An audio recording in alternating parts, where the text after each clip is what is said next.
The cheap lace of the wedding dress scratched against my skin like dry straw, a constant, irritating reminder of the absurdity of my existence. It was a size too big, pinned haphazardly at the waist, smelling faintly of mothballs and the damp, musty air of the church basement where my aunt had found it.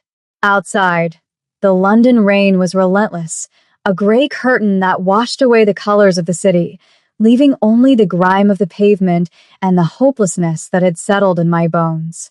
I was 18 years old, and I was standing at the altar of a community hall that smelled of floor wax and stale beer, waiting for a groom who was never going to show.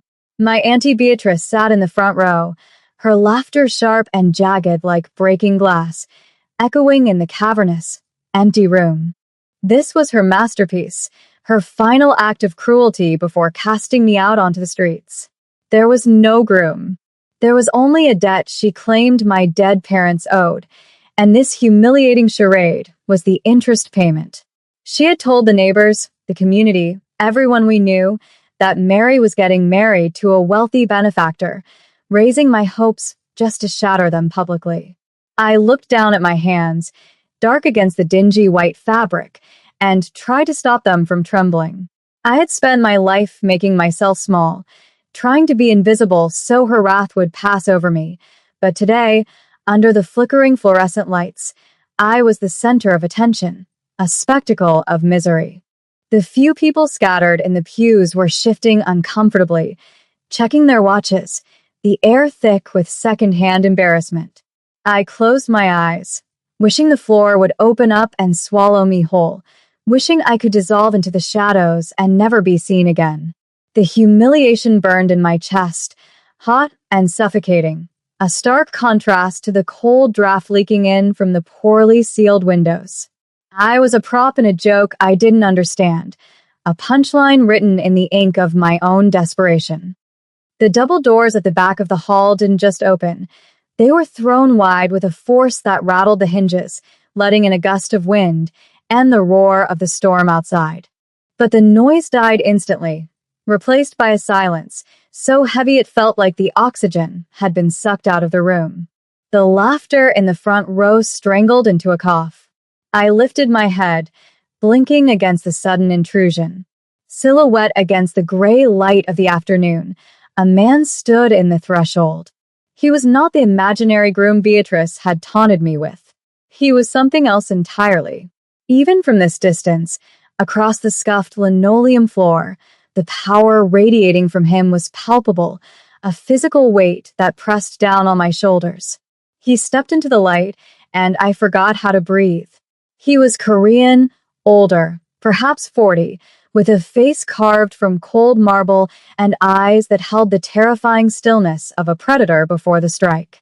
He wore a suit that cost more than this entire building, the fabric dark and sleek, absorbing the harsh lights rather than reflecting them. Raindrops glistened like diamonds on the shoulders of his coat. He didn't look at the guests. He didn't look at my aunt, who had gone pale, her mouth hanging open in a silent scream. He looked only at me. It was an intense, unblinking gaze that felt like it was peeling back the layers of my skin to see the trembling soul beneath. Behind him, 4 other men materialized, silent and broad, blocking the exit, turning the hall into a sealed box. The air grew electric, charged with violence restrained by a thread. I should have been terrified, and I was, but beneath the fear, there was a strange, magnetic pull, a recognition. As he walked down the aisle, his footsteps echoing with the precision of a ticking clock, I realized with a jolt that he wasn't walking into a church. He was walking into a war zone he had already conquered. He stopped at the foot of the altar, towering over me. Up close, he was devastatingly handsome, sharp angles and smooth skin, but there was a cruelty in the set of his jaw that warned of danger. The smell of him hit me then, expensive leather, rain, and a smoky, woody cologne that smelled like a forest fire wrapped in velvet. It drowned out the smell of the floor wax. He didn't ask if I was okay. He didn't ask who I was. He simply reached out, his hand large and gloved in black leather, and brushed a stray curl away from my face. The touch was shocking, not because it was aggressive, but because it was terrifyingly gentle. "You are wearing the wrong dress, Mary," he said. His voice was a deep baritone, smooth and absolute, vibrating through the floorboards and up into my chest. He spoke English with a precise, elegant accent that made every word sound like a decree. My heart hammered against my ribs like a trapped bird. Who? "Who are you?" I whispered, my voice barely audible. Before he could answer, Auntie Beatrice scrambled up from her pew, her heels clacking frantically. "Here now. Who do you think you are? This is a private." One of the men behind him moved, a blur of motion, and suddenly Beatrice was silenced, not by a hand, but by the sheer menacing aura of the guard who stepped into her path. The man in front of me didn't even turn his head. His focus remained entirely on me, as if the rest of the world had ceased to exist. "I am the man who's been waiting for you to grow up," he said, and the words sent a shiver of ice and heat down my spine. "The debt is paid. The joke is over. You are coming with me." It wasn't a question. It was a statement of fact, as inevitable as the tide. "I don't understand," I stammered, my hands clutching the wilting bouquet of carnations I'd been forced to hold. "I don't know you." He stepped closer, invading my personal space until all I could see was the dark abyss of his eyes. "You do not know me yet," he corrected, his voice dropping to a murmur meant only for us. "But I know you. I know you hate the sound of thunder. I know you hide packets of sugar in your pocket because you are afraid of going hungry. I know you dream of the ocean, though you have never seen it." My breath hitched, panic rising in my throat. How could he know that?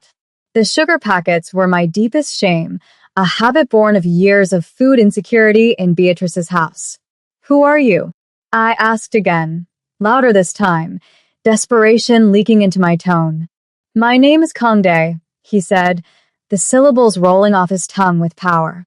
"And you, Mary, are mine," he turned then, finally acknowledging the room. He didn't shout. He simply looked at my aunt with an expression of utter boredom and disdain. "If anyone follows us," he said to the room at large, "they will be removed." Permanently, he held out his hand to me, palm up, the leather glove creaking softly. It was a terrifying offer. Take the hand of the monster or stay with the demons I knew. I looked at Beatrice, who was trembling with a mix of rage and terror, and then I looked at the dark, powerful stranger who looked at me as if I were a queen in rags. I dropped the bouquet. It hit the floor with a wet thud. I placed my hand in his. His fingers closed around mine, swallowing my hand completely, a shackle and a shield all at once. The walk to the car was a blur of rain and adrenaline. One of his guards held a massive black umbrella over us, ensuring not a single drop touched Conde, though the hem of my ridiculous dress dragged through the puddles, turning gray and heavy with mud. He guided me into the back of a sleek, black limousine that looked like a spaceship compared to the rusted buses I was used to. The door closed with a heavy, solid thunk, sealing out the noise of the city, the rain, and my old life. The interior was a sanctuary of cream leather and warm amber light. It smelled of him, that intoxicating blend of power and spice. I pressed myself against the door, trying to make myself as small as possible, terrified of staining the pristine seats. Conde sat opposite me, his legs crossed, looking perfectly at ease, as if kidnapping a bride from a fake wedding was a standard Tuesday afternoon. He watched me, his gaze tracing the line of my jaw, the pulse fluttering in my throat. He reached into a compartment next to him and pulled out a small glass bottle of water and a wrapped chocolate. "Eat," he commanded softly. "You have not eaten since yesterday morning." I stared at him, my eyes widening. He was right. Beatrice had locked me in the room to prepare. How I started, but the words died. He unbuttoned his suit jacket, revealing a tailored vest and the hint of a shoulder holster beneath. "I told you. I watch what is mine." He leaned forward, the sudden proximity making me flinch, but He only placed a chocolate in my hand. I am not a good man, Mary. I have done terrible things to acquire the power to sit in this car. But I will never let you go hungry again. And I will never let anyone laugh at you again. The car began to move, gliding forward smoothly, carrying me away from the poverty and the ridicule, toward a future that felt terrifyingly golden and dangerously obscure. I unwrapped the chocolate with shaking fingers, the sound deafening in the quiet luxury, and took a bite. It tasted like salvation. It tasted like a trap. We drove for what felt like hours, leaving the grimy, congested streets of the city for the winding, tree-lined roads of the countryside. The rain lashed against the tinted windows, but inside, it was warm and silent. I watched the world blur by, the gray concrete giving way to green fields obscured by the storm.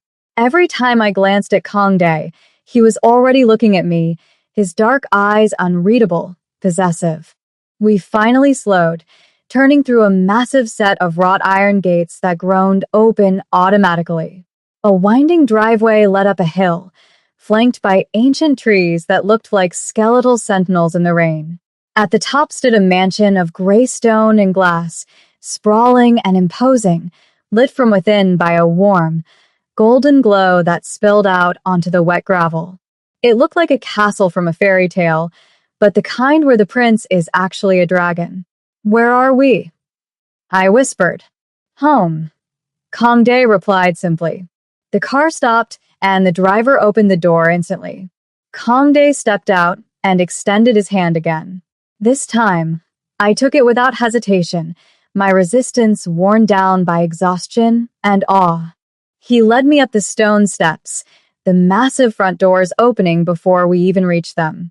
Inside, the foyer was a cavern of black marble and crystal chandeliers. A line of staff stood waiting, heads bowed. An older Korean woman in a severe black dress stepped forward. Master Kongdae, she bowed low. Welcome home, he nodded to her, then pulled me slightly forward, his hand heavy on the small of my back. This is Mary, he announced to the silent hall. She is the mistress of this house now. Her word is law, second only to mine. I felt dizzy.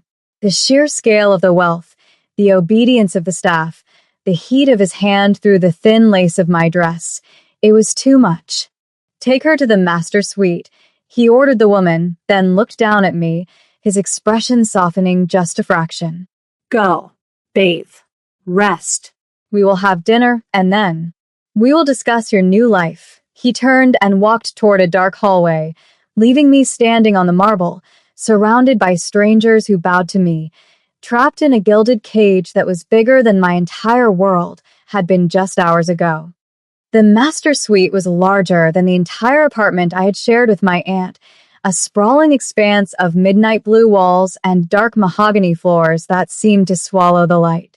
The older woman, who introduced herself as Madame Park, guided me into a bathroom that rivaled a spa, the air thick with the scent of lavender and steam. She didn't speak as she unpinned the wretched wedding dress, her movements efficient and clinical, but not unkind. When the heavy, cheap fabric finally fell to the floor, pooling around my ankles like a dead skin I had finally shed, I felt a sudden, violent urge to weep. I stood shivering in my threadbare undergarments, the grime of London and the shame of the day clinging to me like a second skin. Madame Park gestured to the massive sunken tub, which was filled with water so hot it sent ribbons of steam curling toward the high ceiling. Wash, she said gently, pointing to a row of glass bottles filled with amber and gold liquids. He dislikes the smell of the city. I stepped into the water, and the heat was a shock to my system, stinging my frozen toes and the raw skin where the dress had rubbed. I sank down until the water lapped at my chin, closing my eyes as the warmth seeped into my bones, thawing the ice that had lived in my marrow for years. I scrubbed myself raw, using a rough sponge and a soap that smelled of sandalwood and honey, watching the water turn murky with the dust of the church and the dirt of the streets. It felt like a baptism, a ritual cleansing of Mary the unwanted orphan, making way for whoever this man expected me to be. When I finally emerged, pink-skinned and trembling with exhaustion, Madam Park was waiting with a robe made of silver silk. It slipped over my skin like water, cool and impossibly smooth, a tactile shock after years of scratchy wool and polyester. I caught my reflection in the fogged mirror, my dark skin glowing against the silver fabric, my hair curling wildly from the humidity, my eyes wide and dark. I looked like a stranger. I looked like someone who belonged in this tower of stone and glass. I touched the cold glass of the mirror, wondering if the girl on the other side was a prisoner or a princess, and realizing with a sinking heart that in Kongdae's world, there was likely no difference. Dinner was served in a room that felt less like a place to eat and more like a tribunal. A long table of black obsidian stretched out before a roaring fireplace, the flames casting dancing shadows against the walls. Kongdae sat at the head, now stripped of his jacket and tie, the sleeves of his white dress shirt rolled up to reveal forearms that were corded with muscle and marked with the faint, white lines of old scars. He looked up as I entered, his eyes tracking my movement across the room with that same predatory intensity he had shown in the church. A single place setting was laid out to his right, forcing me to sit close to him, well within his reach. The table was laden with food, roasted meats, glazed vegetables, bowls of rice that steamed in the cool air, more food than I would usually see in a month. "Sit," he commanded, pouring a glass of dark red wine. I obeyed, sinking into the high-backed velvet chair. "Why?" I asked, my voice sounding small in the vast room. "Why me? There are beautiful women everywhere. Why did you come for me?" He picked up his knife and fork, slicing into a rare steak with surgical precision. Blood welled up on the plate. "Beauty is common, Mary. Resilience is rare," he paused, looking at me over the rim of his wine glass. "I saw you 3 years ago. You were working at that diner on 4th Street. It was snowing. You were taking the trash out, wearing a coat that was too thin and shoes with holes in them. You didn't cry. You didn't complain. You just looked at the sky with a defiance that captivated me. My fork clattered onto my plate. 3 years? He had been watching me for 3 years? The thought was terrifying, a violation of the privacy I thought I had, but simultaneously, it was a balm to my loneliness. I hadn't been invisible. "I waited," he continued, his voice dropping an octave. "I waited for you to be of age. I waited for your aunt's gambling debts to reach a point where she would sell you. I bought her debt, Mary. I own it. And now I own the solution." He reached out, his warm fingers brushing against my wrist, sending a jolt of electricity up my arm. "Eat." "You are too thin. I cannot have you breaking." Later that evening, the reality of my confinement, however luxurious, began to set in. I had wandered into the library, a 2-story room filled with leather-bound books, seeking an escape, but instead found a reminder of the violence that underpinned this sanctuary. The heavy oak doors were ajar, and I heard Kongdae's voice, cold and sharp as a razor, drifting from the adjacent office. "I don't care about the logistics," he was saying, the tone devoid of the warmth he showed me. "If they step foot in London again, burn the warehouse." With them inside, I froze, my hand hovering over a book spine. The brutality of his words clashed violently with the image of the man who had gently wiped rain from my face. I moved to the doorway, peering through the crack. He was standing behind a massive desk, a phone pressed to his ear, his face a mask of cruel indifference. On the screens behind him, I saw feeds from security cameras, the gate, the grounds, and the hallway I was standing in. He turned his head, looking directly at the camera feed that showed me cowering by the door. He didn't look angry. He just hung up the phone and walked to the doorway, pulling it open. I stumbled back, caught. "Eavesdropping is a dangerous habit," he murmured, towering over me. I wanted to know if I could call someone." I lied, my heart hammering. "Who would you call?" he asked, stepping into my personal space, forcing me back against the bookshelves. "Beatrice?" She has already left the city with the money I gave her. She didn't ask about you once. The truth of his words hit me like a physical blow. I knew it, but hearing it confirmed by him shattered the last fragile hope I had of being loved by my family. Tears pricked my eyes, hot and humiliating. Kongdae's expression shifted, the cruelty vanishing, replaced by that dark, obsessive devotion. He boxed me in, placing his hands on the shelf on either side of my head. You don't need them, he whispered, his breath fanning across my forehead. The world out there is cold and indifferent to you. Here, you are the sun. I protect what is mine, Mary. I destroy anything that threatens it. Do not ask to leave the cage, little bird. The hawks are waiting outside, and I am the only one who can keep them at bay. The storm that had been brewing all day finally broke over the mansion with apocalyptic fury. Thunder shook the very foundations of the house, rattling the window panes in their frames. I was in the master bedroom, huddled in the center of the massive bed, clutching the silk sheets to my chest. The fear of thunder was a childish thing, a remnant of nights spent alone in the dark while Beatrice partied, but it paralyzed me nonetheless. The door opened, and Kongdae entered. He had changed into dark lounge pants and a soft gray sweater, looking deceptively domestic. He saw me trembling and crossed the room in 3 long strides. The noise scares you, he stated, not a question but a fact from his dossier of my life. He didn't mock me. Instead, he climbed onto the bed, settling behind me, pulling my back flush against his chest. His arms wrapped around me, heavy and solid, a human fortress against the storm.